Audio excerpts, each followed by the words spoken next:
C'est vrai. Voilà. Alors, Erev Tov. Alors, nous allons faire un cours sur la Shemitah, indispensable pour les gens qui habitent en Eretz Israël, et même ceux qui n'y habitent pas, parce qu'il y a des exportations. Bon, mais disons, parlons déjà du problème de base. La Shemitah concerne la Terre Sainte. C'est-à-dire, c'est pas tout ce qui est la Terre d'Israël qui s'appelle la Terre Sainte. Il y a des endroits, par exemple, le Liban. Le Liban, ça s'appelle Eretz Israël. C'est à nous. Ça fait partie de la tribu de Zevouloun. Ouais, jusqu'au fleuve, l'Italie. Ils l'ont donné aux Libanais, ça nous fait des problèmes avec le Hezbollah, mais ça fait partie de la Kedusha d'Eretz Israël. Alors que la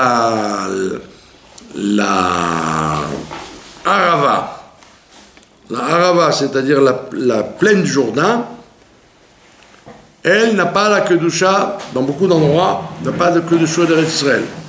Ça veut dire que il faut bien connaître la carte, la carte pour décider qu'est-ce qui est Kedusha d'Eretz Israël et ce qui n'est pas. Alors, la Shemitah, ça consiste à ne pas travailler les terres qui s'appellent Eretz Israël. Sauf si ces terres ne sont pas sous la direction de Juifs. Si des Goïms ont acquis, pour des raisons historiques, tel et tel endroit, leur production agricole n'a pas la Kedusha de Shvit. Pourquoi? Parce qu'on dit que ce n'est pas la terre qui doit se reposer. On dit que c'est la personne qui ne doit pas travailler la terre. Heureusement. Si c'était la terre qui ne doit pas se reposer, tout endroit, juif ou goy, serait interdit. Mais là, heureusement pour nous, la conclusion halachique, c'est que c'est les personnes qui ne doivent pas travailler. Donc si c'est un juif qui habite et qui est agriculteur sur un endroit d'Eretz Israël, lui, il n'a pas le droit de travailler et surtout de commercialiser ses produits. Mais si c'est un non-juif, il a le droit. Alors maintenant, dans la Shemitah, contrairement à ce que les gens croient, sans arrêt, cette erreur elle est répandue, les gens croient que on n'a pas le droit de consommer les fruits et les légumes d'Eretz Israël. Il n'y a aucune interdiction de consommer. Au contraire, il y a écrit dans la Torah, l'échol, de manger. Il faut manger. C'est pas comme, par exemple, la orla, les fruits des 3 premières années, ou quelque chose qui a été volé, ou quelque chose qui a été, on n'a pas prélevé le maaser ou la trouma, ça on ne peut pas le manger. On peut manger là. Mais la Shemitah, il n'y a aucun problème de manger. Le problème c'est de faire du business avec. Donc fondamentalement, le problème de la Shemitah, il touche plus les agriculteurs que nous. Nous sommes des consommateurs du chouk. On n'a pas du tout le même problème qu'eux. D'accord? Alors, dans la Shemitah, vous avez 3 sortes de produits. Vous avez les produits qui poussent dans des endroits qui ne sont pas Eretz Israël. Alors voilà, que ce soit juif ou goy, il n'y a pas de Shemitah là-bas. Donc il y a des magasins qui n'achètent, par exemple, que de ces régions, qui ne s'appellent pas Eretz Israël. Et c'est pas important de savoir si c'est des Arabes qui sont les propriétaires de la terre ou des Juifs. Ça, il n'y a pas de kedusha de la terre là-bas, donc pas de question. D'accord? Deuxième catégorie de produits, les produits qui sont de la terre d'Eretz Israël, et donc il y a la sainteté des fruits sur eux. Et à ce moment-là, qu'est-ce qu'on fait en général? Ça s'appelle Otsar Beddin. Ouais, c'est l'agriculteur, quand il est croyant, il donne au Beddin, il dit la terre ne m'appartient plus, c'est la 7e année, donc je donne au tribunal la gestion de ce qui se passe là-bas. Maintenant, c'est un problème, cette théorie-là a un problème, parce que sur les fruits et légumes, il y aura une kedusha. Une kedusha. Donc, même si vous avez le droit d'acheter, de manger, de faire ce que vous voulez, vous ne pouvez pas utiliser ces légumes et ces fruits dans des conditions anormales, par exemple. Si vous faites un jus de fruits, un jus de citron, bah, il faut faire attention à ne pas jeter les peaux, ne pas perdre les noyaux et les épluchures, etc. Donc c'est un problème très dur de respecter le Otsar Beddin. C'est d'ailleurs pour ça que pratiquement en Israël, il y a presque plus d'Otsar Beddin, sauf pour les vins, les choses qui vont commercialiser en industrie. Parce que les gens, ils ont très peur avec les enfants. Il suffit qu'un enfant, il ait gardé un concombre dans son sac, et qu'il y a la kedusha dessus, le concombre va pourrir, vous allez le jeter, etc., etc. Donc, avant, quelques années, il y avait encore des magasins qui faisaient Otsar Beddin, mais de moins en moins. Et donc, les gens se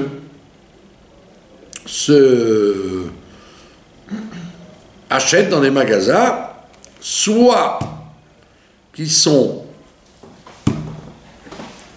des productions de Goïm, soit de Turquie, soit de terres qui appartiennent à des Arabes.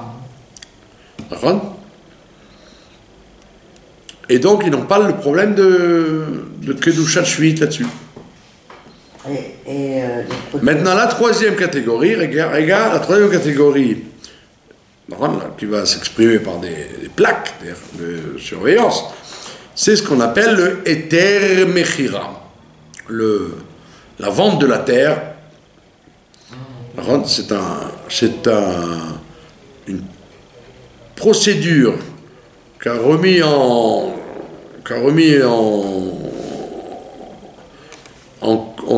cours le Rav Kook et le Rav Herzog quand l'État d'Israël s'est fondé il y a 70 ans. C'est un système qui consiste à vendre la terre à un arabe et donc de laisser le propriétaire juif continuer à gérer cette terre.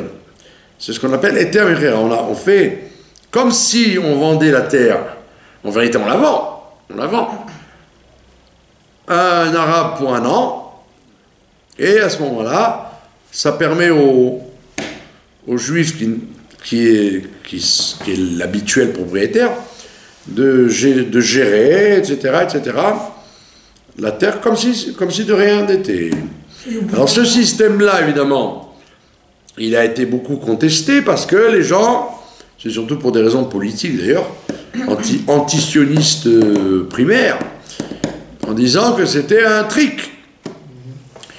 Alors qu'en vérité, c'est pas du tout un trick, c'est une permission pour pouvoir continuer l'économie des agriculteurs.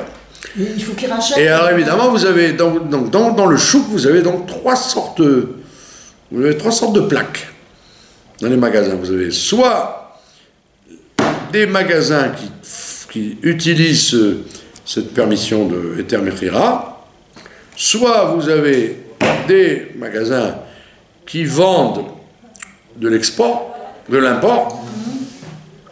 Par exemple, la chaîne Rami Lévy, par exemple, elle importe tout de Turquie. Ah bon? Et alors, Tout? pratique, j'ai entendu comme ça d'un marchand de légumes. Et la troisième catégorie, c'est ceux qui, c'est le mieux. Le mieux, c'est ceux qui achètent de régions qui ne sont pas appelées Eretz Israël. La plaine, la vallée du Jourdain, la direction de vers Eilat, etc. Il y a des endroits qui ne s'appellent pas Eretz Israël. Donc, que ce soit des Juifs ou des Goïs qui les exploitent, c'est permis sans discussion. Mais Rav, j'ai une seule question avant que j'oublie. Attendez, alors maintenant, quand vous achetez un produit, en fait, vous, comme vous n'êtes pas l'agriculteur, vous n'avez qu'une préoccupation, à mon humble avis, c'est d'avoir qu'il y a une plaque dans ce magasin. Mais oui, et ça. Et une plaque, que ce soit une grande surface, Au chouk. ils vont vous dire, c'est sous la direction du Rav Efrati ou du Rav ou de trucs, et dans le chouk, vous avez toujours des plaques. Qu'il y a marqué Eter Mechira. Il faut qu'il y ait une plaque, peu importe. Si vous avez une plaque, vous êtes sauvé. Parce que vous savez que c'est... Il n'y a pas de Kedushat Shvit dessus. Sinon, vous êtes embêté. S'il n'y a pas de plaque, ça peut être pris soi-disant à des Arabes qui en vérité l'ont acheté à des Juifs qui ne respectent pas la Shemitah et ils vous le vendent tranquillos. Mais vous, et ça, vous n'avez pas le droit d'encourager les produits qui ont la queue de Shachvit. Or, très souvent, les Arabes, par exemple, sachant que les Juifs font attention, s'ils n'ont pas le produit, ben, ils l'achètent chez les Juifs et ils font croire après que c'est eux qui l'ont produit. Donc, il faut éviter les embrouilles. Et donc, quand vous achetez dans un endroit, à Jérusalem ou ailleurs, il faut qu'il y ait une plaque. Il faut qu'il y ait une responsabilité rabbinique derrière. Que ce soit un super-sol ou une grande surface ou un petit magasin. C'est pas facile de voir où est Il y a toujours une plaque. Ouais, C'est très grand. À la Vanatania, hein. Il n'y a aucune plaque nulle part au chouk. Voilà, s'il n'y a pas de plaque, c'est embêtant. C'est pas ce que tu achètes à Natania, je sais pas. Ah ouais. Voilà, il faut Dans tout le chouk de Natania, j'ai vu un marchand qui avait une Keuda. Seulement. Sinon, les gens, on ne sait pas d'où ils viennent. Ils ne demandent même pas. Hein. De toute façon, les orthodoxes, ils savent où aller, quoi. Ah, c'est ça. Madame, Voilà. moi, avant que j'oublie, pour le numéro 2, c'est-à dire le Otsar Beddin, ça ne doit pas être gratuit, normalement, ces légumes? Non, ça doit être au prix coûtant. Au prix coûtant. Et en vérité, c'est jamais au prix coûtant. Il y a beaucoup Et d'arnaques dans ça. combien de jours on doit attendre que ça pourrit avant de pouvoir les jeter? Non, théoriquement, vous devriez bien le nettoyer, le mettre, comme vous avez dit, dans un sac, le laisser dans un sac et après le jeter proprement. C'est une grande galère. Mais combien de jours, une fois que j'ai épluché... Peu importe, vous le mettez dans un plastique et vous attendez quelque temps. Dès que vous pouvez il faut qu'il soit protégé, il ne faut pas qu'il soit méprisé. Mais normalement, nous, normalement, on devrait tous manger au Tsar Beddin pour la Kedusha, non? Oui, mais je vous dis, ça prend des proportions de complications vis-à-vis des enfants. Vous ne vous rendez pas compte si vous faites un jus et que vous avez laissé vous laissez un peu de jus dedans et vous jetez le truc, et vous avez méprisé le fruit de la Kedushat Shvit. Donc c'est embêtant. C'est pour ça qu'ils le font en général pour le vin. Au Tsar Beddin, vous allez voir ça pour le vin, vous allez voir pour des olives, pour des tas de trucs, par la suite, dans des boîtes, etc. Alors pour le vin, il y aura... Alors maintenant, pour l'instant, tout ce qui est fruit n'est pas touché par la Shemitah. Pourquoi? Puisque la Shemitah, vous n'êtes pas agriculteur, mais vous devez savoir que les légumes, on va d'après la cueillette. c'est quand on cueille qu'on calcule, qu'on voit l'année. Donc maintenant, depuis que Tishri est arrivé, même si une carotte, elle était mûre avant Rosh Hashanah, vous l'avez cueillie le lendemain de Rosh Hashanah, elle est touchée par la Shemitah parce on va d'après la cueillette. Parce que vous l'avez cueillie dans l'année de la Shemitah. Ah, oui. Bien qu'elle ait essentiellement poussé l'année dernière, Oui. comme vous la cueillez maintenant, le fruit, le légume, pardon, s'appelle Shemitah. Donc tous nos légumes, Alors que voilà, tous les légumes, en ce moment, sont Shemitah.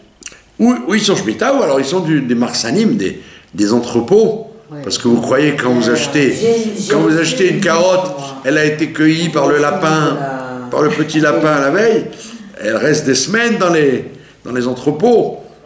Donc c'est possible que vous ayez que les pommes de terre, tout ce que vous achetez, ce soit encore de l'année dernière. Maintenant, les fruits, on ne va pas d'après la cueillette, on va d'après le bourgeonnement. Quand est-ce que le bourgeonnement du fruit a eu lieu?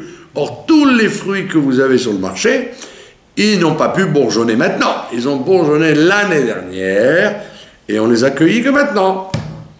Puisqu'on va d'après les fruits, d'après ce qu'on appelle Tu Bishvat, l'année des fruits. Alors, le bourgeonnement qu'il va y avoir Donc les bourgeonnements, du printemps, là. voilà, ce sera que en fin d'année que vous aurez des problèmes sur les fruits.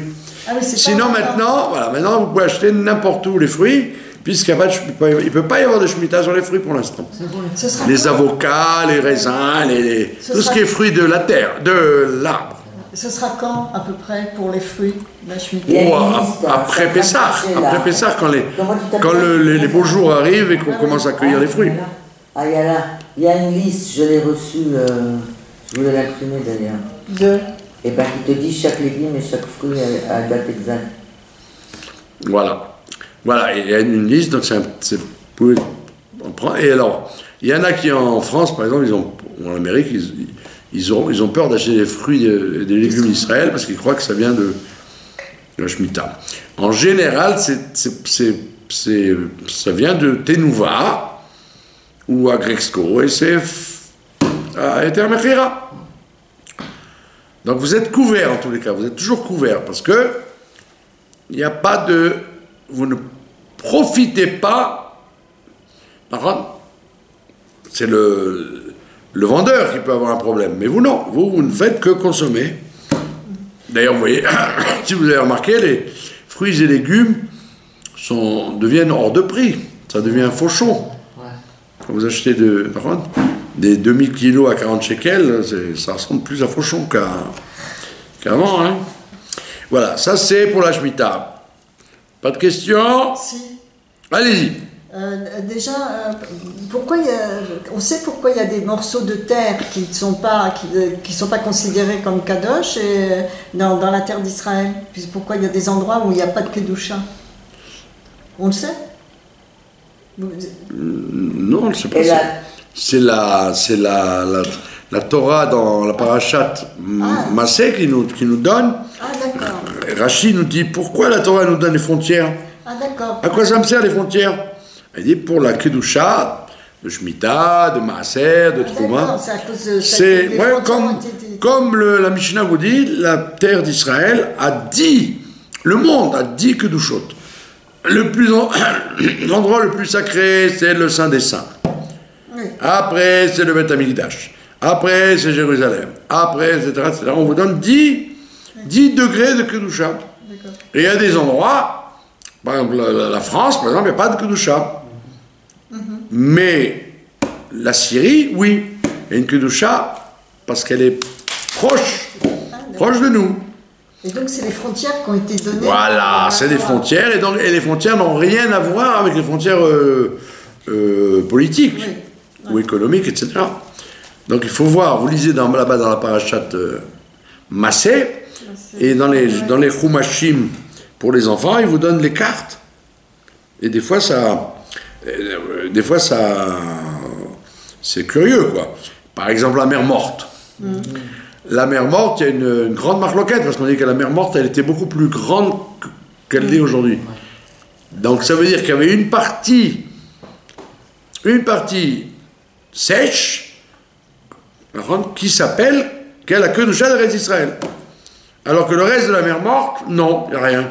Donc ça se découpe de façon très très bizarre. Ouais. Par contre, la région d'Ashkelon et de Gaza, par exemple, une kedusha des Rabbanan, pas d'Oreita. Donc, comment, pourquoi, ça c'est Dieu qui a décidé. Oui, d'accord, mais c'est décidé depuis depuis la création du monde, où est la kedusha, où elle est pas, où elle est moins. Oui, c'est pas une décision. Non. Ça a été inscrit dans la Torah, et Rashi vous dit, voilà, on découpe. Et la preuve, par exemple, amusante, c'est que la mer Méditerranée, sur la ligne qui va de Chypre à Gaza, il y a la queue de chat d'Eretz Israël sur l'eau. Ah oui? Ouais, vous dites, à quoi ça me sert? Alors, si par exemple vous avez des petites îles entre la Crète et la Chypre, etc., ben, il y a la queue de chat d'Eretz Israël. Alors vous auriez dit, mais attends, mais c'est pas possible. Ah oui, c'est... La mer Morte, non, et là-bas, oui. Non. Donc si vous prenez des cartes dans les Chumashim d'avant, enfin, les Chumashim d'avant, on voit tout le temps là. C'est très intéressant parce que vous imaginez pas que, voilà, vous n'aurez jamais pensé, par exemple, que si vous êtes au Liban, ça s'appelle Eretz Israël. Non, pas du tout. Vous voyez, je traverse la frontière, c'est fini. Donc là, le Hezbollah, il mange des fruits et des légumes qui ont la queue de chat d'Eretz Israël. Dans les machines, dans certains machines. Oui, très souvent, dans Bamidbar. À la fin de Bamidbar, ils vous mettent les photos, la carte. Donc, et alors, le fait de vendre la terre... Voilà, alors, le fait de vendre la terre, ça a été contesté par les groupes orthodoxes, etc., qui ont dit que c'est un bluff, et que c'est un trick, etc. Mais ça, ils procèdent comme pour le Hametz. Exactement, bravo. Ils procèdent comme pour le Hametz. Et de surcroît, le Chazon Ish, par exemple, il disait que c'est pas bon parce que pour vendre une terre, il faut l'inscrire au cadastre, au tabou. Or non, c'est pas inscrit au tabou, donc c'est du bluff. Et à cela, le Rav Ovadia Yosef a pallié avec ils ont fait voter une loi à la Knesset à l'époque que l'année de la Shemitah, la terre est vendue au tabou. Donc l'arabe qui achète, il est inscrit pour un an au tabou. Donc toutes les craintes qu'il y avait ont doucement disparu. Pour un an, il est obligé de la rendre après quand même. Mais vous inquiétez pas, il gagne de l'argent. Hein. C'est comme la vente du Hametz. Il fait pas ça pour vos beaux yeux. Ouais. Il gagne une belle somme pour faire ça. Oui.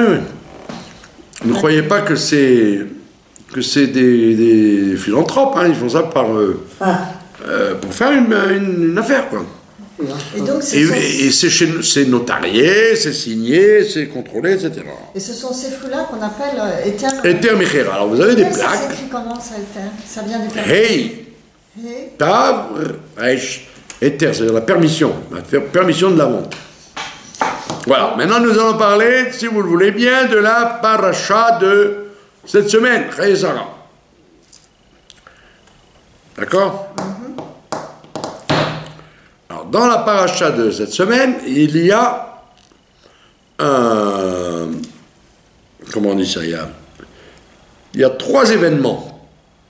Premier événement, Abraham qui achète la terre de Révron, de la caverne de Marpella.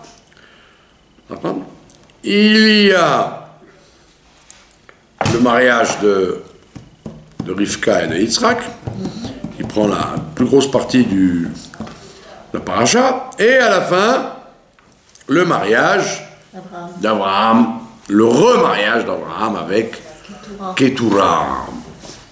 D'accord? Alors, on va parler de l'histoire de la vente de la Meharat Marpella. Qu'est-ce qui se passe? il y a un des décisionnaires du Moyen-Âge, s'appelait le Ran, Rabbeinu Nissim. Lui, il dit, Rabbeinu Nissim, il dit, qu'est-ce que vous croyez que la dernière épreuve d'Abraham, la dernière épreuve d'Abraham, c'était de tuer son fils, Akedat Yitzhak. La plupart des commentateurs le disent, dans les Pirkei Avot. Et Abraham a eu 10 épreuves et il a triomphé des 10. Et tout le monde dit, la dernière épreuve, c'est le sacrifice de son fils. C'est évident. Et le Ran, il dit, pas du tout. La plus grande épreuve, c'est la suivante. Quand il a voulu acheter la terre pour sa femme. Après ce qu'il a traversé, le pauvre homme, de rentrer de la Kedah, voir sa femme morte, et en se rappelant de la promesse de Dieu, qui lui a dit, la terre sera à toi. D'accord? Il a dit, je viens de traverser une épreuve terrible. Là, j'ai failli tuer mon fils. Et à la dernière seconde, j'ai échappé. Mais la pauvre Sarah, elle en est morte. Donc il s'est dit, les épreuves sont terminées. Et voilà Tipa, que l'épreuve n'est pas terminée. Elle continue. Quand il va à Hebron, il s'est dit, Dieu m'a offert cette terre. Elle est à moi. Il me l'a promise. Donc c'est pas shoot. C'est évident que ça va se faire les doigts dans le nez. D'accord? Que l'acquisition de la terre va se faire les doigts dans le nez. Mais pas du tout. Les Chittéens, un des 7 peuples, c'était Chiti. Les Chittéens et Ephron en premier, ils viennent voir Abraham et ils font semblant de dire « Oh, mon frère, pas de problème, la terre est à toi, mais tu peux prendre ça gratuit, nanana. » Mais Abraham, qui est un vieux de la vieille, il sait très bien que c'est pas vrai. Il sait très bien qu'ils font semblant de lui donner gratuit, mais en vérité, ils vont lui faire payer très cher. Le Midrash nous dit que si jamais Ephron avait su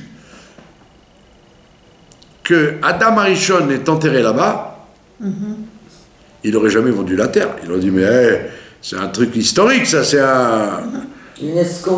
un monument historique. Et comment Abraham s'en est rendu compte? C'est quand il avait reçu les trois anges. Et quand il a reçu les 3 anges, la Torah nous dit qu'il aura servi des langues de veau. Des langues. Et il a couru après les bêtes pour les égorger, pour faire des belles langues à la moutarde, nous dit Rachid. Et il court, et là, le veau se sauve, et il court jusqu'à Hebron, jusqu'à la Meharat HaMarpela. Et là, il rentre dans la Meharat HaMarpela, et il voit les tombes de Adam et Chava. Il dit, waouh, c'est un endroit spécial ici. Et donc il a compris pourquoi le veau s'était sauvé jusque-là. Il a dit, oh là là, il faut pas l'oublier. Personne ne savait qu'ils étaient enterrés là-bas, c'est que de la pierre. Hebron, c'est une terre de pierre, il n'y a que de la pierre, la caillasse. Donc quand il va voir Ephron, c'est une terre qui ne sert à rien, on ne peut rien faire sur la pierre. C'était laissé à l'abandon. Donc il s'est dit, je ne vais sûrement pas lui dire pourquoi je veux la terre, parce qu'il y a Adam et Chava, et donc ça s'appellera, ça s'appelle Kiryat Arba, parce que avant, il y avait les 4 géants qui étaient enterrés là-bas. Rachid nous dit ça. Kiryat Arba, la terre, la cité des 4 géants. Kiryat Arba. Mais personne ne s'en occupait de ces géants. C'est des géants qui sont morts avec, comme Og, Melech HaBashan, etc. Il y a Ruth aussi là-bas. Pardon? Il y a Ruth aussi. Non, mais elle n'est pas là, Merat HaMachpelah. Non, derrière. Ouais. Donc le Ephron, Abraham s'est dit, ils vont me la donner la terre. Personne n'en veut, et la terre est à moi. Donc il vient et dit, c'est bon. Et Ephron, il fait semblant de lui dire c'est bon. Mais en vérité, il le fait payer très cher.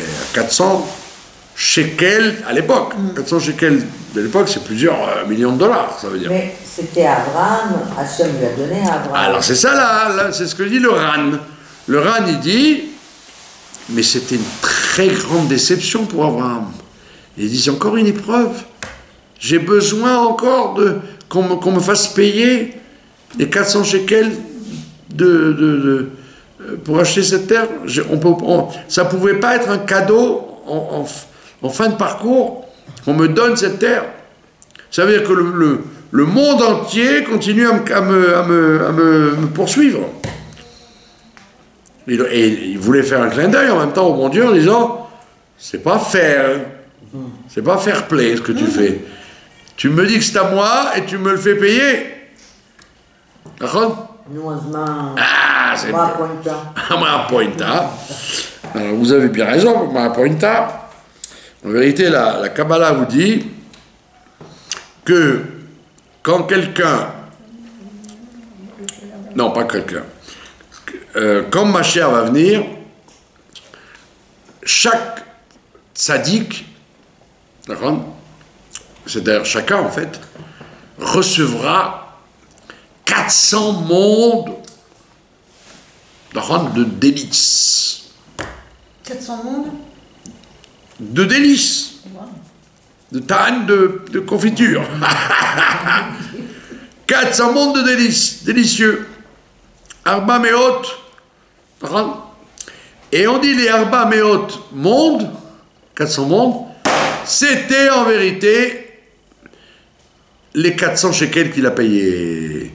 Ça veut dire que pour pouvoir gratifier les tzadikim, quand le monde sera enfin arrivé à la tachana de la tranquillité, et où chacun aura 400 mondes de ta'anoug, de plaisir, il a fallu que Abraham paye pour ça.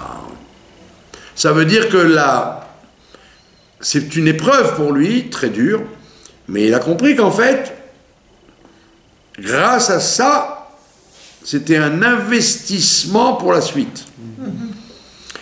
Donc les 400 shekels, ça correspond à ces 400 mondes, qui vont se traduire dans les 400 soldats qui arrivent avec Esav. C'est-à-dire que quand il va arriver avec les 400 soldats à Esav, Arba Meot Ishimo, en vérité, c'est les forces du mal qui s'accrochaient à ces mondes, qui vont disparaître. Et donc, ces 400 shkalim qui ont été mis en banque pour les temps futurs, Abraham Avinu, il avait besoin de les payer. Pardon? Voilà, il fallait, comme rien n'est gratuit dans ce monde-là, il faut payer maintenant pour recevoir plus tard. Et en même temps, c'est une preuve. C'est écrit quelque part que la terre a été achetée. Pour nous autres. Voilà, exactement. Il y a 3 endroits qui ont été achetés avec de l'argent. Parce que tu crois que, comment on dit en anglais, the situation. Malgré ça, ils disent que c'est pas à nous. Oui, mais quand même. Oui, mais non, il n'y a pas. C'est pas vrai. Oui, mais quand même, c'est... Le monde entier dit que c'est pas à nous. Personne. Quand ils sont malhonnêtes, oui. D'accord? Et il y a 3 endroits qui ont été achetés avec de l'argent Ouais. fort. C'était Et là, oui. la Marpella par Abraham, De Shrem, Shrem par Yaakov, et David et Amer. Méac et Sita, il va payer très cher. Bon, Et Shrem, c'est la plus contestée des endroits. C'est la capitale du Hamas. 4 fois, ils ont brûlé la tombe de Aïe, aïe, aïe. Safat Sadiq. Et le 3e, c'est Jérusalem, Montréal, qu'il a acheté David Amer. en Ava à Djibouti, à Yeboussi. Et donc on voit que Et qu'est-ce qu'a acheté Shrem? Yaakov, quand il est revenu de Lavan, il s'est Oui. arrêté là-bas. Il y a eu l'épisode avec Dina, mais il a payé 100 kessita, c'est une monnaie très forte de l'époque. Bekitsu, Il a acheté- on voit de là que Plus moi. Jacob, il a acheté pourquoi? Qu'est-ce qui s'est passé là? Que Jacob... la Chelka, il a acheté pour pouvoir résider là-bas, pour que les gens de Shrem le laissent tranquille. Ah, pour résider, d'accord. Ouais, ouais. Sinon, tous les... Nous, on ne s'en rend pas compte. Mais depuis qu'Abraham il est là, jusqu'à la conquête de Yoshua, 7 Doroth après, les descendants d'Abraham et lui-même n'ont jamais eu de ville à eux. Ils vivaient dans la campagne, dans le désert, avec des tentes. C'est des nomades. Des nomades. Exactement, il n'y a que l'autre qui s'est installé à Sdom, dans une ville construite. Ça lui a pas porté bonheur. Sinon, c'était des nomades. Donc, ils se mettaient toujours à côté des grandes villes. Ils étaient tolérés. Donc, Shrem, c'était une ville organisée. Donc, il était à côté. Et il a dit, ça suffit, j'achète. Et Abraham, pareil, il était tout le temps avec ses tentes comme les bédouins. Oui, les animaux. Pardon. Et donc, de là, on apprend quelque chose de très important, que quand... Donc, ça contredit un peu le Ran, qu'en fait, Abraham Avinu, il a vu ça comme un Isaïon au début, en disant, zut alors, même ça, on me fait payer. Après, il a dit, non, c'est bien, c'est une bonne chose. Ça veut dire que si tu veux des mérites dans le monde, tu ne dois pas vouloir du gratuit. Il ne faut jamais vouloir du gratuit. Il faut toujours payer, même une somme symbolique pour avoir la chose. Si on a gratuit, ça risque de donner La force des accusations de force du mal. D'accord? Que ce soit une chose neutre ou une chose de Kedusha. D'accord? Maintenant, il y a écrit que c'est bien de donner des cadeaux aux tzadikim. Alors tu aurais dit, ben là voilà. Ça n'est pas reçu. Donc tu devrais être content de recevoir des cadeaux. Oui, on dit, si tu es capable, par le cadeau qu'on te fait, de remercier Dieu et de dire qu'en fait,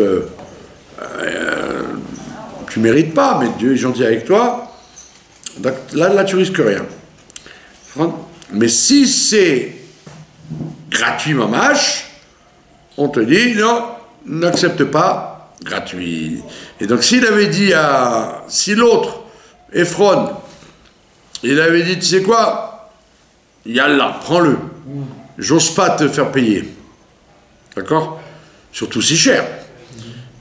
On aurait dit, c'est joli, bravo, bravo. Kol hakavod, Ephron. On ne veut pas donner de mérite à Ephron. Au contraire, on veut le... Ephron, il savait que... À Ephron, il savait rien du tout. Il savait pas qu'il y avait Adam Arishon, sinon il l'aurait pas vendu. Non, est-ce qu'il savait qu'Hachem avait donné à Abraham ce bout de terrain? Ouais, mais comme vous avez dit sur le en anglais, là, ça me fait belle jambe, quoi. Ouais. Dieu, je connais pas cet individu-là, qui c'est ça, Dieu. Il t'a promis la terre, ok, pour l'instant, c'est nous qui sommes dessus. C'était l'argument avec... Et puis, avec Lot, avec les bergers de Lot. Les bergers de Lot, ils ont dit, attends, mais la terre est à nous. Qu'est-ce qu'il fait Abraham? On met les museaux. Non, il fait des chokhmot. La terre est à nous. Alors on a dit non, Dieu a promis de la donner. Il l'a pas donné. Un de ces 4. Mais concrètement, il va la donner que dans 7 générations. Avec Yoshua. Et donc elle ne sera jamais à eux, même Abraham, Yitzhak, Jacob, tout le temps qu'ils ne sont pas retournés avec à la conquête, la terre ne leur appartiendra pas. Le temps n'était pas venu encore. Et dans Yeshua, il dit qu'il la donne, la terre, vraiment? Il répète que la terre est donnée, mais et vas-y, tu peux y aller, les peuples ils vont se sauver, ils vont vous laisser. Ils ont mis 14 ans pour conquérir. Voilà, ils ont mis 7 ans de guerre, 7 ans de partage pour conquérir la terre. Donc on voit que cette histoire de Merat HaMarpela, c'est très fort, parce que ça nous a donné la preuve que la Merat HaMarpela, la Kedusha qu'il y a dedans, il l'a achetée. Elle a été achetée. Donc même si elle est contestée dans les siècles, dans l'histoire, le fait d'avoir payé, le fait d'avoir supporté le Nisayon, c'était un très grand bénéfice pour Abraham. D'accord? Maintenant, en plus, on dit que Ephron, si vous avez remarqué, Ephron, ça s'écrit Afar Nun. Afar, ça veut dire la poussière.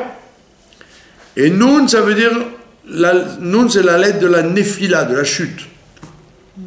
Ça veut dire que Ephron, il représente un degré de clipa très très très bas. Ephron. Afar Nun. Donc il y a des degrés très hauts, comme Pharaon, Amalek, Lavan. Et il y a des degrés très médiocres. D'accord? Et donc le fait qu'ils vendent, qu'ils achètent à Ephron, qu'ils prennent l'argent et le donnent à Ephron, ça fait descendre la Kedusha d'Abraham dans les niveaux les plus bas. C'est pour ça que la Merat HaMarpela, c'est la deuxième ville de la Kedusha d'Eretz Israël. Puisqu'on dit que toutes les tfilotes qu'on fait, elles doivent passer par Hebron. Par la Merat HaMarpela où les Havot sont installés.